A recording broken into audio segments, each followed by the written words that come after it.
Welcome to the Supercheap Auto Do-It-Yourself tip for changing transmission fluid. First, warm up the transmission fluid by idling or driving the vehicle. Raise the vehicle and make sure that it's level and stable. Do a visual inspection for leaks from the transmission. Most transaxles have drain plugs fitted to them that are easily accessible. However, some require that a housing be removed in order to drain the oil. Other types do not have drain plugs and require a suction pump to draw out the lubricant by hand from the filling point. Consult the vehicle manual for the correct procedure for draining the fluid on the vehicle you're working on. Be careful because the lubricant can be hot enough to burn. Locate the position of the drain plug and remove any guard covers if necessary. Select the correct spanner and loosen the plug. Then position a large diameter drain pan under the transmission. Clean the plug and then remove it. With an automatic transmission, if there's no drain plug, loosen all the transmission pan bolts with the correct spanner or socket and remove all but 3. That's the minimum number needed to hold the pan in place. Fluid will flow into the drain pan.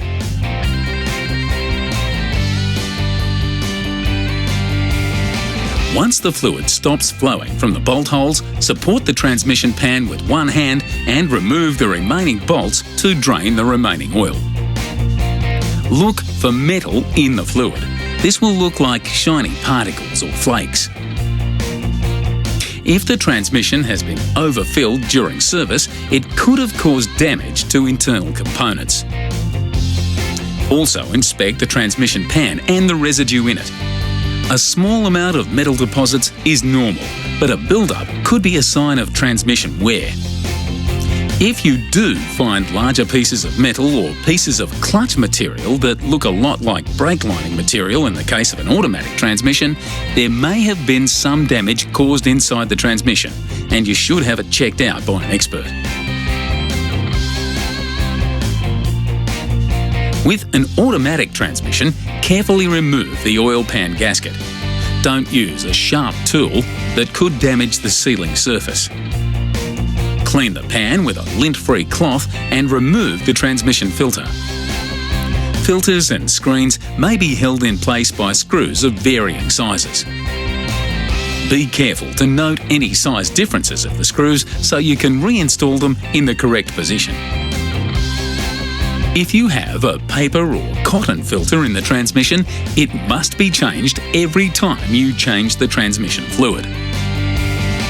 Metal filters can be cleaned with a solvent or spray cleaner and reused after drying. Install the new filter to the drive body as described in the manual. Place the new gasket on the sealing surface of the fluid pan. Apply the manufacturer's recommended sealant to the gasket if needed. Replace the transmission or sump pan and tighten the bolts to the manufacturer's specified torque. Over-tightening the bolts may cause damage to the gasket and/or the sealing surfaces. After the lubricant is completely drained, clean the drain plug, put the drain plug back with a new washer. Use a torque wrench to make sure the torque is correct. Check the manual for the correct replacement fluid specification and the correct quantity. If the filling location is under the bonnet, you'll have to lower the vehicle. Clean the nozzle of the lubricant pump with a lint-free rag or paper towel. Use the pump to put new transmission fluid into the filler hole or dipstick tube opening. Pause for a few seconds after each pump to give the lubricant time to flow to the bottom. Stop when the lubricant reaches the top of the filler plug hole or to the top of the cold mark on the dipstick. In case of automatic transmission, start the engine. Apply the foot brake and move the transmission selector through all the gear selections. This will allow all the cavities in the transmission to fill with new fluid. Place the transmission in the correct gear for fluid checking. Check the new fluid level and adjust if necessary, and replace the dipstick or filler plug. Now you know a bit more about how to do it yourself thanks to Supercheap Auto. And remember, you're pretty sure to find everything you need for the job at your local Supercheap Auto store.